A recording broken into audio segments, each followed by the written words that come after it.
जय शिल प्रभुपाद की जय, गुरु महाराज की जय, समस्त उपस्थित भक्तबृंद की जय। তো সকলে কৃপা করবেন। আজকে যদিও শ্লোকগুলো অনেক কটা রয়েছে, তো আমরা 21 নম্বর শ্লোকে প্রশ্ন পেয়েছি।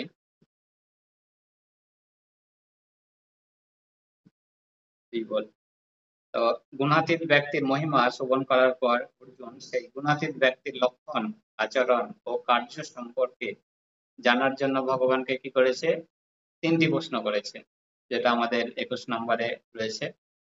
তো আমাদের সময় হাতে অল্প একটু শর্টে আলোচনা করব। 21 নম্বরে কি বলেছে, অর্জুন ভগবান শ্রীকৃষ্ণকে বললেন, হরে কৃষ্ণ। তো 21 নম্বর শ্লোকে অর্জুন ভগবান শ্রীকৃষ্ণকে প্রশ্ন করেছেন। কি প্রশ্ন করেছেন? যে হে প্রভু, যিনি এই 3 গুণের অতীত, বলছে যিনি এই 3 গুণের অতীত মানে সত্য রজ তম 3টে গুণের অতীত, তিনি কি কি লক্ষণ দ্বারা জ্ঞাত হন, মানে তার কি কি লক্ষণ রয়েছে। একটা প্রশ্ন গেল। দ্বিতীয় প্রশ্ন কি বলছে, তার আচরণ কি রূপ, 2 নম্বর প্রশ্ন গেল। তারপরে কি বলছে, তিনি কিভাবে তিনি এই 3 গুণ অতিক্রম করে। তো আমরা 3টে প্রশ্ন এখানে পেয়ে গেলাম, যে যারা গুণাতীত তো তাদের লক্ষণ এবং তাদের আচরণ এবং কিভাবে তিনি এই 3 গুণ অতিক্রম করে। তো শিল বিশ্বনাথ চক্রবর্তী ঠাকুর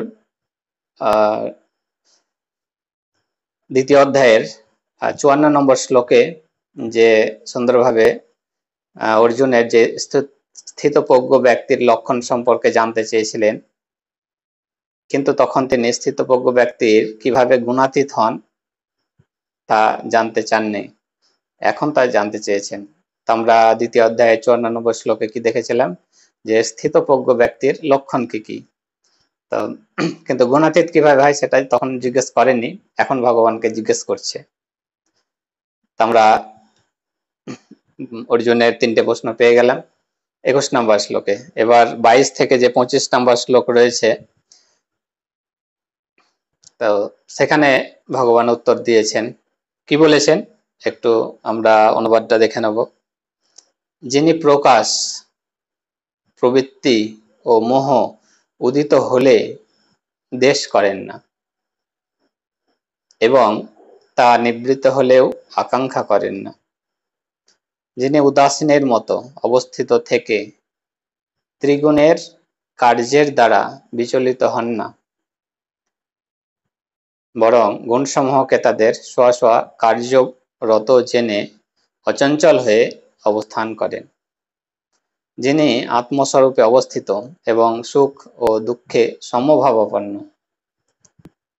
মাটির ঢেলা, পাথর ও স্বর্ণে সমদৃষ্টি সম্পন্ন, প্রিয় ও অপ্রিয় বিষয়ে সমভাবাপন্ন, যিনি ধৈর্যশীল, নিন্দা, স্তুতি, মান, অপমানে সমভাবাপন্ন, শত্রু মিত্র উভয়ের প্রতি সমভাব সম্পন্ন এবং সমস্ত কর্মোদ্যম পরিত্যাগী, তিনি গুণাতীত বলে কথিত হন।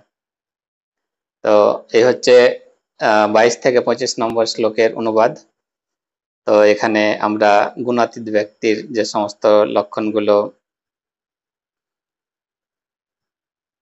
পেলাম, তা আমরা একটু প্রশ্ন হিসাবে আমি একটু বলার চেষ্টা করছি। তো প্রথম প্রশ্নের উত্তরে ভগবান কি বলেছেন, গুণাতীত ব্যক্তির লক্ষণ কি বলছে, আকাঙ্ক্ষা ও দেশ থেকে মুক্ত, মানে আকাঙ্ক্ষা, কোনো আকাঙ্ক্ষা থাকবে না, দেশ শূন্য হবে, প্রকাশ, প্রবৃত্তি ও মোহ ত্রিগুণ থেকে উৎপন্ন, অবশ্যই দেহের সাথে সংশ্লিষ্ট থাকবে কিন্তু এর প্রতি নিরাসক্ত, অর্থাৎ যতদিন এ দেহে অবস্থিত ততদিন নিরপেক্ষভাবে কর্ম করা, সর্বদা ভগবত সেবায় যুক্ত থেকে দেহাত্ম পরিচয়কে ভুলে যাওয়া, দেহ এবং দেহের কর্তৃত্ব স্বীকার করার প্রয়োজন বোধ না করা, কেবল গুণসম হয় কর্মে নিযুক্ত হয় জেনে সমভাবাপন্ন ও আসক্তি শূন্য হয়ে চিন্ময় স্তরে অধিষ্ঠিত হওয়া, দেহ উপভোগ ও দেহ ত্যাগ উভয় বাসনা থেকে মুক্ত হওয়ার মাধ্যমে আত্মা নিরপেক্ষ হতে পারে। বিশেষ কোনো স্বার্থে সংসারের পবিত্র হওয়া অথবা সংসারকে মিথ্যা মনে করে চেষ্টাপূর্বক বৈরাগ্য অভ্যাস করা কখনো নির্গুণ ব্যক্তির লক্ষণ হতে পারে না। এটা প্রথম প্রশ্নের উত্তরে ভগবান বলেছেন। দ্বিতীয় প্রশ্নটা কি ছিল? গুণাতীত স্তরের ব্যক্তিদের আচরণ। তো দ্বিতীয় প্রশ্নটা একটু ডিটেলসে দেখে নেব। সর্ব অবস্থায় সমভাবাপন্ন, মানে সমস্ত সর্ব অবস্থায় যে কোনো পরিস্থিতিতে সমভাবাপন্ন থাকবে।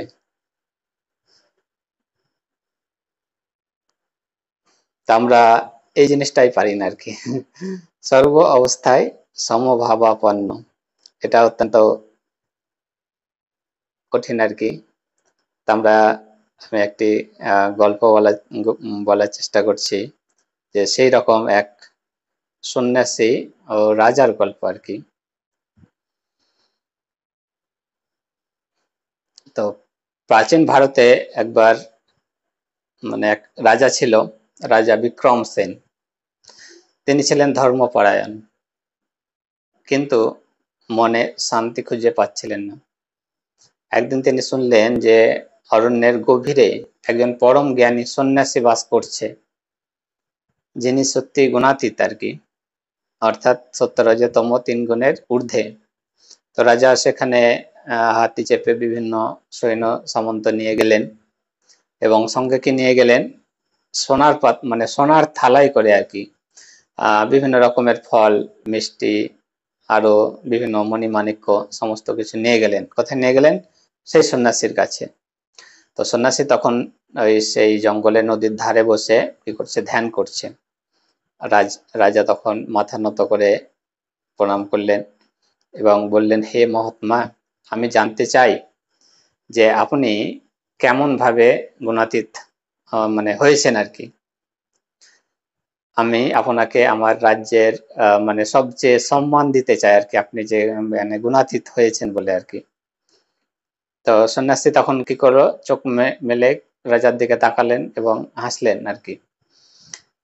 শান্তভাবে বললেন যে রাজন, আমি গুণাতীত নই, আমি কেবল নিজেকে গুণের খেলায় দর্শক করে তুলেছি। মানে যে 3 গুণের তো খেলা থাকবে। আমরা 14 অধ্যায়ের 5 নম্বর শ্লোকে কি পেলাম? সত্য রজতম ইতি গুণ প্রকৃতি সম্ভবা নিবদ্ধন্তে মহাবাহ দেহে দেহিনাম অব্যয়ম। কি বলছে? 3টে গুণ প্রকৃতি থেকেই সৃষ্ট আর কি। এই 3টে গুণ কিন্তু আমাদের আত্মাকে কলুষিত করতে পারে না, কিন্তু তার প্রভাব থেকে আবার মানে জড়িয়ে পড়ে আর কি। যেমন সেই শ্লোকে আগের দিন আরো বিস্তারিত শ্রবণ করেছিলাম। এখানে সেই সাধু কি বলছে? বলছে রাজন, আমি গুণাতীত নই, কেবল আমি নিজেকে গুণের খেলায়, যে 3 গুণের খেলা চলছে সেখানে দর্শকের ভূমিকা পালন করছি। যেমন আমরা কি করি? নাটক দেখে কি করে? অনেক সময় আমাদের হাসি পায়, কান্না পায়, কিন্তু আমরা আসলে জানি যে এগুলো হচ্ছে অরিজিনাল না, মানে সেই রকম আর কি। তো সাধু বলছে জীবনটাও তেমন আর কি, গুণের খেলা চলছে, আমি শুধু দেখছি আর কি। রাজা ততটা বিশ্বাস করতে পারলো না। তখন সন্ন্যাসীকে মানে সেই সাধু সন্ন্যাসীকে পরীক্ষা করব বলে মনস্থির করলেন। তো প্রথম দিন রাজা এক ব্রাহ্মণ সেজে তাকে এসে খুব অপমান করলো, খুব অপমান করে বলল, মানে কি বলছে? যে তুমি জ্ঞানী নও, তুমি হচ্ছে ভণ্ড, তুমি হচ্ছে লোক ঠকাচ্ছ, মানে দেখাচ্ছ, লোক দেখাচ্ছ আর কি। সন্ন্যাসী তখন তাও কি করলো? তার দিকে তাকিয়ে রইল এবং কিছু বললো না, হাসলো, আর মনোরাগটা কিছু করলো না, যা বললো শুনলো আর কি। তো তারপরে তো সে চলে গেল, রাজা চলে গেল। দ্বিতীয় দিন আবার রাজা এসছে, রাজার পরিচয় নিয়ে এসছে, সেদিন আর কোনো ছদ্মবেশে আসেনি। তো তখন রাজা এসে তাকে লোভ দেখাচ্ছে, কি বলছে? যে আমি আপনাকে রাজগুরু করতে চাই, মানে আমার রাজ্যের গুরু করতে চাই, অগাধ সম্পদ সম্মান সমস্ত কিছুই আপনাকে আমি দিতে চাই। সন্ন্যাসী তখন কি বলছে, শান্তভাবে তাকে বলছে, রাজা আপনি যা বলছেন তা সুখের মতো ক্ষণস্থায়ী আর কি, আমি যে আনন্দ পাই তা তোমার সেই সোনা দানায় নেই আর কি। তো তা সেখানে রাজা কি হলো, ব্যর্থ হয়ে গেল। তারপরে তৃতীয় দিন আবার এসছে এক গুপ্তচর হিসাবে আর কি, এবং সেই সন্ন্যাসী যেখানে থাকে সেই কুটিরে কি করেছে, আগুন লাগিয়ে দিয়েছে। তো সন্ন্যাসীকে তখন কি বলছে, আগুন এসেছে, যেমন শীত আসে বর্ষা আসে আবারও চলে যায়, আমি তাকে আঁকড়ে মানে ধরি না আর কি, সেই রকম ভাবে তিনি মানে তার ওই উপলব্ধি বলছে আর কি। তারপরে আবার রাজা তখন বুঝতে পারলেন যে না, সন্ন্যাসী সত্যি গুণাতীত আর কি, মানে তিনি 3 গুণ থেকে মুক্ত, অপমান প্রশংসা সুখ দুঃখ লাভ ক্ষতি কিছুতেই তার চিত্ত মানে স্পর্শ করতে পারলো না। তিনি তখন কি বললেন যে হ্যাঁ, সন্ন্যাসী হচ্ছে প্রকৃত ধনবান আর কি, কারণ তার অন্তরে কি রয়েছে, ভগবান স্বয়ং বিরাজ করছেন আর কি, তো তার হৃদয় অত্যন্ত নির্মল। আমরা যে এই গল্প থেকে কি কি শিক্ষা পেলাম, যে গুণাতীত ব্যক্তি কেমন হবে, যে বাহ্যিক পরিস্থিতির দ্বারা প্রভাবিত হবে না আর কি, সুখে উল্লাসিত বা দুঃখে ভেঙে পড়বেন না, অপমান বা প্রশংসায় তার নিজ চেতনা মানে নড়ে না, বা তার মানে সে কোনো সময় মনে করবে না যে আমি করছি এই ভাবটা তখন না থাকবে না। তিনি সকলকে কি করবেন, সমভাবে দেখবেন, মানে বন্ধু শত্রু তার কাছে সমস্যা সবাই সমান আর কি। তো আমরা আমি বিশেষ করে শত্রু বন্ধু তাকে কোনো সময় হয়তো কি করতে পারছি না, তো চেষ্টা করছি যাতে সকলকে সমদৃষ্টিতে দেখা যায়। তো যাই হোক, সেই গল্প থেকে আমরা শিক্ষা পেলাম। আমরা পরবর্তীতে সে আবার প্রশ্নটা একটু দেখে নিই।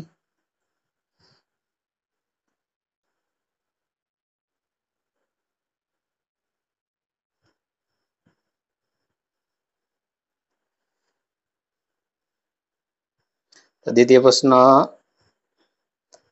কি বলছে, সর্বাবস্থায় সমভাবাপন্ন।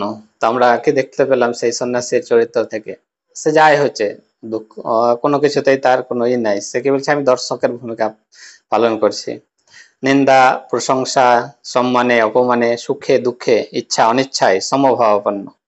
প্রত্যেক ব্যক্তি ও বস্তু যেমন মাটির ঢেলা পাথর ও স্বর্ণকে সমদৃষ্টিতে দেখা।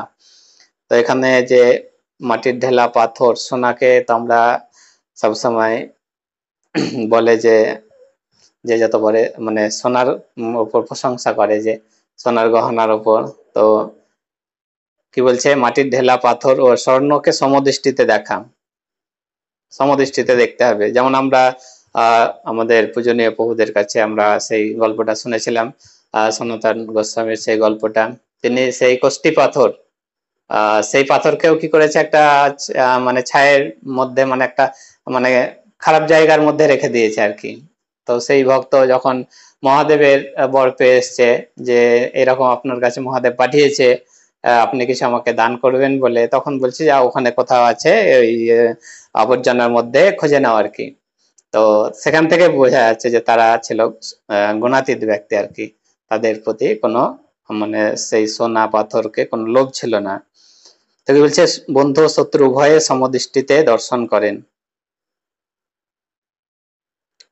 যিনি প্রিয় অপ্রিয় নিন্দা স্তুতি মান অপমান সমভাবাপন্ন, সবকিছু সমানভাবে দেখেন, সবকিছুকে সমানভাবে দেখবে আর কি, সামাজিক রাজনৈতিক বিষয়সমূহে তাকে প্রভাবিত করতে পারে না। তিনি জানেন যে এই জড় জগতে তার কিছু করার নেই এবং এসব আকস্মিক পরিবর্তন ও বিপর্যয় অনিত্য ব্যাপার মাত্র।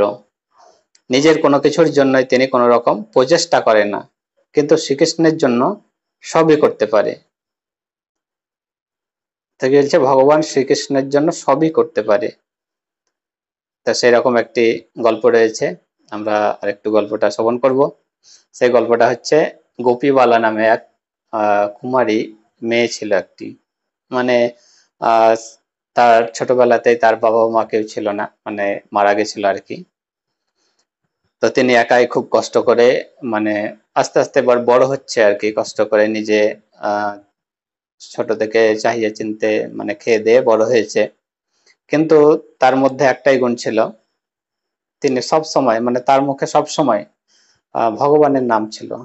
তিনি সব সময় গোবিন্দ গোবিন্দ, হরে কৃষ্ণ কৃষ্ণ কৃষ্ণ হরে হরে, হরে রাম রাম রাম হরে হরে, এই নামে তিনি সব সময় জপ করতেন। গ্রামের লোকেরা তাকে প্রথমে কি করতো, প্রথমে হয়তো মনে করতো যে এ তো অনাথ, কিছু নেই, প্রথমে করুণা করতো, কিন্তু পরে গ্রামের লোকেরা খুব বিরক্ত হয়ে হতো আর কি, বলতো এ কিছু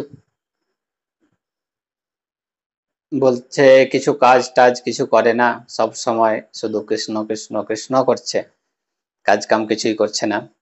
তো এইভাবে অনেক অপমানও করতো তাকে, অনেকে বিভিন্ন রকম কথা বলতো, মানে অপমানজনক কথা বলতো। তাতেও তখনও তিনি কি করতো, হাসি মুখে আহ মাটির সেই মাটির থেকে কলসিতে করে জল আনতো, তখনও সবাই কথা শোনাতো, তবুও কিছু বলতো না, চুপচাপ থাকতো, জল আনতো আর কি করতো, জপ করতো, ভগবানের নাম জপ করতো। একদিন গ্রামের যে জমিদার ছিল, সেই জমিদার তাকে মানে ভুলভাবে মানে ভুল ই করে মানে অভিযুক্ত করলো যে চোর আর কি, তিনি চুরি করেছে। তো গ্রামের সবাই বিশ্বাস করলো যে হ্যাঁ এই চুরি করতে পারে, কারণ ও চুপচাপ থাকে, কাউকে কিছু বলে না, কিন্তু মনে মনে শুধু ভগবানের নাম করে, তাহলে ওর চলছে কি করে, নিশ্চয়ই চুরি করেছে। তো সেই অপমান তাকে মানে তার উপর লাগালো, তখন কি করলো, তাকে গ্রামের বাসীরা অনেকে মারলো শুদ্ধা, তবুও তার কোনো মানে সেরকম অভিযোগ করলো না, কাঁদলেও না, শুধু যে কেঁদে গড়াগড়ি করবো তাও না। তো তখন আরেকজন তাকে জিজ্ঞেস করছে যে তোমাকে সবাই চোর বলছে, এত মারধর করলো, তবুও তোমার চোখে একটু জল নেই, তোমার কি দুঃখ হচ্ছে না? তখন তিনি বলছে যে যা হচ্ছে তা আমার কৃত পাপের ফল আর কি, ভগবান সবই জানেন যে আমি কি করছি, আমি শুধু তার লীলা দেখছি, যে ভগবান আমাকে কত রকম ভাবে আমার যে পূর্বকৃত কর্মর ফল রয়েছে, তো সেই ফলগুলো থেকে আমাকে মুক্ত করছে আর কি। তো তার মনোভাবটা এখান থেকে আমরা কি বুঝতে পারছি, যে ভগবান মানে যাই করুক, তাকে দুঃখ কষ্ট যাই দেখ, তবুও তিনি কোনো কিছু ভগবানের উপর কোনো আরোপ করছেন না, যে না আমরা একটুতেই কি হয় বিচলিত হয়ে যাই, হেট এত কিছু আমরা জপ করছি সারাদিন, মান ভগবানের নাম করছি, তাও এত আমাদের কষ্ট, কেন কষ্ট হচ্ছে? তো এগুলো এগুলো হচ্ছে আমরা হয়তো অল্প বুদ্ধি সম্পন্ন বলে ভাবছি, কিন্তু তারা যারা এই যে নির্গুণ স্তরে রয়েছে, তাদের মনে কিন্তু এই চিন্তা ভাবনাগুলো নেই, তারা জানে যেটাই হচ্ছে ভগবান যা করছে সেটাই ভালোর জন্যই করছে। তো সেই আমাদের পূজনীয় প্রেমময় দামোদর দাস প্রভু সেই গল্পটিও বলেছিলেন, যে সেই মন্ত্রী আর রাজার গল্প, যা করে ভালোর জন্যই করে, তো সেটা গেলাম না। তো সেই রকম ভগবান কোন সময় সব সময় আমাদের কি মনে করতে হয়, ভগবান যা করছে আমার জন্য, পাশের বাড়ির হয়তো কেউ আমাকে গাল দিচ্ছে বা কিছু বলছেও, তখনও বুঝতে হবে যে না এটা আমার প্রাপ্য ছিল হয়তো কোনো সময়, বা কোনো জন্মে হয়তো আমার সঙ্গে তার কোনো শত্রুতা ভাব ছিল, সে হয়তো সেই জন্মে দিতে পারেনি বলে এখন দিয়ে দিচ্ছে। বাড়ির মধ্যে অশান্তি হলেও বুঝতে হবে যে না এগুলো হচ্ছে আমার আগেকার যুগের কর্মের ফল। তো তো এখান থেকে আমরা কি কি পেলাম, সেই গোপুবালার গোপীবালার সেই চরিত্র থেকে কি পেলাম, দুঃখেও কি হচ্ছে, দুঃখ সহ্য করছেন, মিথ্যা দোষ দরিদ্র সমস্ত কিছু তাকে অপমান করছেন, তবুও তার কোনো মানে কিছুই হচ্ছে না, কিছু মনে করছে না আর কি। আমরা এখন সেই 3 নম্বর প্রশ্ন কি করেছেন, যে কিভাবে গুণাতীত হওয়া যায়, তার উত্তর ভগবান কি বলেছেন, যিনি ঐকান্তিক ভক্তিযোগ সহকারে, যিনি ঐকান্তিক ভক্তিযোগ সহকারে আমার সেবা করেন, তিনি ত্রিগুণ অতিক্রম করে ব্রহ্মভূত স্তরে উন্নীত হন। তো গুণ অতিক্রম করার জন্য আজ আমরা সেখান থেকে খুব সুন্দরভাবে বুঝতে পারলাম যে ত্রিগুণের দ্বারা সংগঠিত কর্মে বিচলিত না হয়ে ভক্তিযোগ স্বরূপ কৃষ্ণ কর্মে চেতনাকে নিবদ্ধ করতে হবে। ভগবান যে কোনো রূপের প্রতি চেতনাকে কি বলছে, ভগবানের যে কোনো রূপের প্রতি চেতনাকে নিবিষ্ট করতে হবে। শুধু শ্রীকৃষ্ণ স্বরূপেই নয়, তার নারায়ণাদি সমস্ত প্রকাশের মানে সেবায় যে কেউ নিযুক্ত হতে পারেন। কি বলছে, খুব সুন্দর এখানে কথা বলছে যে শুধু ভগবান শ্রীকৃষ্ণই বলে না, কেউ যদি নারায়ণ এবং ভগবানের যে সমস্ত মানে রূপ রয়েছে, অংশ প্রকাশ রয়েছে, নৃসিংহদেব রয়েছে, আরো বিভিন্ন 24 অবতার রয়েছে, তো বলছে কি বলছে, সমস্ত প্রকাশের যে কোনো মানে সেবায় যে কেউ নিযুক্ত হতে পারেন। শ্রীকৃষ্ণের সমস্ত প্রকাশই সর্বশক্তিমান সম্পন্ন। ভগবানের প্রত্যেকটা অবতারই কি বলছে, সর্বশক্তি সম্পন্ন, সর্বজ্ঞ, চিন্ময় ও সচ্চিদানন্দময়, স্থির অবিচল সংকল্প নিয়ে ভগবানের যে কোনো রূপের সেবায় ব্রতী হলে গুণের প্রভাব থেকে মুক্ত হওয়া যায়। যে আমরা সপ্তম অধ্যায়ের 14 নম্বর শ্লোকে আরো বিস্তারিত রয়েছে। কি বলছে, কৃষ্ণ ভাবনাময় যুক্ত হওয়ার অর্থ শ্রীকৃষ্ণের সমান গুণ অর্জন করা, সচ্চিদানন্দ। ঠিক যেমন স্বর্ণের খনি ও স্বর্ণকণা একই গুণ বিশিষ্ট। তো খুব সুন্দরভাবে এখানে আমরা বুঝতে পারলাম। যেমন যোগ্যতা এখানে রয়েছে, রাজার ব্যক্তিগত সচিব হওয়ার জন্য কোনো কিছু যোগ্যতা অর্জন করতে হয়। রাজার তার সচিব করার জন্য শুধু শুধু তো নিয়োগ করবে না, নিশ্চয়ই তার কোনো যোগ্যতা রয়েছে। সেই রকম কি বলছে, শ্রীকৃষ্ণের সেবা করার জন্য ব্রহ্মভূত স্তরে উন্নীত হতেই হবে। ব্রহ্মভূত স্তরে অধিষ্ঠিত হওয়া মানে জড় কলুষ থেকে মুক্ত হওয়া। বৈদিক শাস্ত্রে আছে ব্রহ্মভূত স্তরে অধিষ্ঠিত হওয়ার মাধ্যমে পরম ব্রহ্মকে লাভ করা যায়, কিন্তু তার নিত্য স্বরূপ কখনো হারিয়ে যায় না। সেবার ক্ষেত্রে ব্যক্তি স্বতন্ত্র চিরন্তন বাস্তবতা, ভক্তিযোগ ব্যক্তি স্বতন্ত্র নিত্যকাল চলতে থাকবে। তাই ভক্তিযোগের অর্থ ভগবান, ভক্ত এবং ভক্তি, এই তিন বিষয় অনিবার্য, আবশ্যক।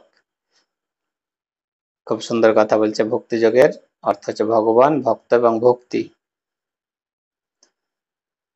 তো এখানে শ্রীল বিশ্বনাথ চক্রবর্তী ঠাকুরের একটু টিকা রয়েছে। কি বলছে, কিভাবে এই তিন গুণ অতিক্রম করা যায়, এই তৃতীয় প্রশ্নের উত্তরে ভগবান চ উচ্চারণ করে নিশ্চয়ার্থে বলেছেন, আমাকেই, অর্থাৎ শ্যাম সুন্দর পরমেশ্বর শ্রীকৃষ্ণ আমাকেই, যিনি ভক্তি যোগে সেবা করেন। খুব সুন্দর এখানে বলেছেন যে শ্যাম সুন্দর পরমেশ্বর শ্রীকৃষ্ণ আমাকেই যিনি ভক্তি যোগে সেবা করেন, তিনি কেবল ভূ আয় ব্রহ্মানুভাবের যোগ্য। কেবল ঐকান্তিকী ভক্তির দ্বারা বলতে কর্ম ও জ্ঞান যোগ পরিত্যাগ পূর্বক অব্যভিচারী বা কেবলা ভক্তি যোগে যুক্ত হয়ে ভগবত সেবা। ভূ আয় শব্দের অর্থ ব্রহ্মানুভাবের যোগ্য। ভক্তি ছাড়া ব্রহ্মানুভাবের দ্বিতীয় কোনো পথ নেই। যে কোনো বিষয় অনুভব করতে হলে অনুভবকারী ও অনুভবনীয় বিষয় উভয়েরই অস্তিত্বের প্রয়োজন। নির্বিশেষবাদীগণ জীবের মুক্তিতে উভয়ের অস্তিত্ব স্বীকার করে না বলে তাদের অনুভব করার সামর্থ্য লাভ হয় না। এই জন্য ভক্তগণই ব্রহ্মানুভাবের যোগ্য। কেবলা বা শুদ্ধ ভক্তির দ্বারাই ব্রহ্মের কৃপায় ব্রহ্মানুভাবের সামর্থ্য লাভ হয়। সুতরাং ব্রহ্মভূয়ায় শব্দের দ্বারা কখনোই অভেদবাদকে নির্দেশ করা হচ্ছে না। তো বিশ্বনাথ চক্রবর্তীর টিকা থেকে আমরা খুব সুন্দরভাবে এটুকু জানতে পারলাম। তো জীবের গুণাতীত হতে হলে 8টি অবস্থা লাভ করতে হবে আর কি। এটি ছন্দোগ্য উপনিষদে একটি সুন্দর শ্লোক রয়েছে। তো কি কি 8টি সেই অবস্থা রয়েছে, অপহত পাপ মানে মায়ার অবিদ্যাদি পাপ বৃত্তি শূন্য হতে হবে। 2 নম্বর হচ্ছে বিজর মানে জরা ধর্ম রহিত নিত্য নবায়মান। 3 নম্বর হচ্ছে বিমিত্ত আর পতন হয় না। বিমিত্ত মানে হচ্ছে পতন হয় না। বিশোক সুখ দুঃখাদি রহিত। 5 হচ্ছে বিজি ঘিৎস মানে ভোগ বাসনা রহিত। অপিপাস মানে অন্নাভিলাষিতা শূন্য। আমরা ভক্তির সমৃদ্ধ সিন্ধু তে খুব সুন্দর সেই শ্লোকটি পড়েছি। অন্নাভিলাষিতা শূন্য জ্ঞান কর্মাদি অনাবৃত্তম আনুকূল্যেন কৃষ্ণানুশীলনম ভক্তির উত্তমা। অন্য অভিলাষ থাকবে না, একটাই অভিলাষ। আমাদের কি থাকবে? একটাই অভিলাষ। আমরা প্রতিদিন তুলসী আরতিতে করি, মোড়ো এই অভিলাষ বিলাস কুঞ্জে দিও বাস নয়নে হেরিব সদা যুগলের উপর আসি। তো কি বলছে? আমাদের শুধু একটাই অভিলাষ থাকবে, সেই ভগবানের সেবা, আর কোনো অভিলাষ থাকবে না। অনেকে প্রশ্ন করে যে আমরা যে ভগবানের সেবায় যুক্ত হচ্ছি, ভগবানের সেবা করছি, তো এটা যে আমাদের মানে একটা বাসনা থাকছে যে আমরা কিছু তো পাবো, একটা কামনা বাসনা থাকছে, কিন্তু এটা আমাদের থাকবে আর কি, এটার জন্যই তো করছি। মানে এখানে তো বলে শেষ শ্লোকে অন্য কোনো অভিলাষ থাকবে না, কিন্তু এক অভিলাষ থাকবে। বলেনি যে অভিলাষিতা শূন্য, বলেনি অন্নাভিলাষিতা শূন্য, মানে অন্য অভিলাষ নয়, একটাই অভিলাষ, যেটা আমরা তুলসী আরতিতে প্রতিদিন করি। একমাত্র প্রিয়তমের সেবা ব্যতীত আর কিছু না চাওয়া। যেমন আচ্ছা, পরে আসছে 7 নম্বরে সত্য কাম বা কৃষ্ণ সেবা উপযুক্ত কামনা। 8 হচ্ছে সত্য সংকল্প, যা বাসনা করে তা সিদ্ধ হয়। ভগবানের প্রতি অনন্য ভক্তির দ্বারাই কেবল এই অষ্টগুণ লাভ করে মায়া মুক্ত হয়ে নিজের স্বরূপ ব্রহ্মভাব আশ্রয় বা আমি ব্রহ্মের এই বিচারে ভগবত সম্বন্ধে লাভ হয়, যার ফলে গুণাতীত সচ্চিদানন্দময়তা লাভ করে প্রেমানন্দ লাভের যোগ্য হওয়া যায়। তো এটি ছন্দজ্ঞ উপনিষদ থেকে বলা হয়েছে আর কি। আমরা সেই গুণাতীত ব্যক্তির সম্পর্কে অনেক কিছু শ্রবণ করলাম। আচ্ছা, আমার হাতে সময় কম, তো শেষে একটি গল্প বলে আজকের ক্লাস শেষ করব। আমরা ভরত মহারাজের একটু গল্পটা বলে, সবাই জানি, তবু একটু গল্পটা শর্টে বলে শেষ করব। আমরা জানি ভরত মহারাজ ছিল কি এক শক্তিশালী ধর্মপরায়ণ এবং নিষ্ঠাবান রাজা ছিলেন। তিনি কি করেছিল? সবকিছু ত্যাগ করে মানে বনে গিয়ে জীবন যাপন করছিলেন, ধ্যান করতেন, জপ করতেন, ঈশ্বর ভক্তিতে কি ছিল? লীন হয়ে গেছিলেন। কিন্তু এক সময় কি দেখলো? সেই হরিণ শাবক নদীতে পড়ে যায়। তো তখন তাকে তিনি উদ্ধার করে এবং ধীরে ধীরে এতটাই আসক্ত হয়ে পড়েন হরিণটির প্রতি যে ভজন সাধন ত্যাগ করে দেয় আর কি। মৃত্যুর সময়ও তার সেই হরিণ শাবকের কথাই মনে ছিল আর কি। তাই পরবর্তী জন্মে কি নিয়েছিল? দ্বিতীয় জন্ম কি হয়েছিল? হরিণ। ভরত মহারাজ মানে হরিণ রূপে জন্ম নিলেও পূর্বের স্মৃতি তার মনে ছিল আর কি। তো তখন তিনি বুঝতে পারলেন যে আমার আসক্তি আমাকে আবার বেঁধেছে, মানে সেই আসক্তির জন্য আমি এই শরীর পেয়েছি। তাই হরিণ দেহ থেকেও তিনি নির্জনে, মানে হরিণ দেহ পেয়েছিলেন তবুও তিনি কি থাকতেন? নির্জনে থাকতেন, মনোযোগ দিতেন ঈশ্বর স্মরণে। মানে হরিণ দেহ থেকেও তিনি ভগবানের স্মরণে মনোযোগ দিতেন আর কি, মানে ধ্যান করতেন। তিনি সেই আর 3 গুণের মধ্যে জড়াননি। সেই জন্মেই তিনি গুণাতীত হওয়ার প্রস্তুতি নিয়েছিলেন। সেই হরিণ দেহতেই তিনি কি করেছিলেন? গুণাতীত হওয়ার জন্য প্রস্তুতি নিয়েছিলেন। তারপরে তৃতীয় জন্ম কি হয়েছিল? জড়ভরত। পরবর্তী জন্মে সেই এক ব্রাহ্মণ পরিবারে জন্মগ্রহণ করেছিল। কিন্তু এবার তিনি কি বলেছিলেন? যে এই জীবনে আমি গুণাতীত হয়েই কাটাবো। তিনি প্রতিজ্ঞা করেছিলেন যে গুণাতীত হবই। তিনি সব সময় সেই জন্য কি করতেন? চুপ থাকতেন। নিজেকে মানে জড়ভরত কেন বলা হয়? মানে জড়োর মতো মানে আচরণ করা আর কি। দেখতেন যে কেন করতেন? যাতে কোনো আসক্তি না তৈরি হয় আর কি। তাকে অনেকে গালাগালি দিত, মারতো, অবহেলা করতো, কিন্তু কোনো প্রতিক্রিয়া করতো না আর কি। নিন্দায় খুশিতেও মানে প্রশংসাতেও নীরব থাকতেন। নিন্দা করছে বলে যে হতো তা না, খুশিতেও তিনি একই থাকতেন। একদিন সেই রাজা রহুগণ তাকে সেই পালকিতে করে নিয়ে যাচ্ছিল, সেই ঘটনাটা আমরা শুনেছি। রাজা তাকে বোকা ভেবে অনেকে অপমানও করেছিল, কিন্তু তার পরে যখন তাই সত্যত্ব তিনি ভাবে বুঝিয়েছিলেন, তখন তো রাজা চমকে উঠেছিলেন আর কি।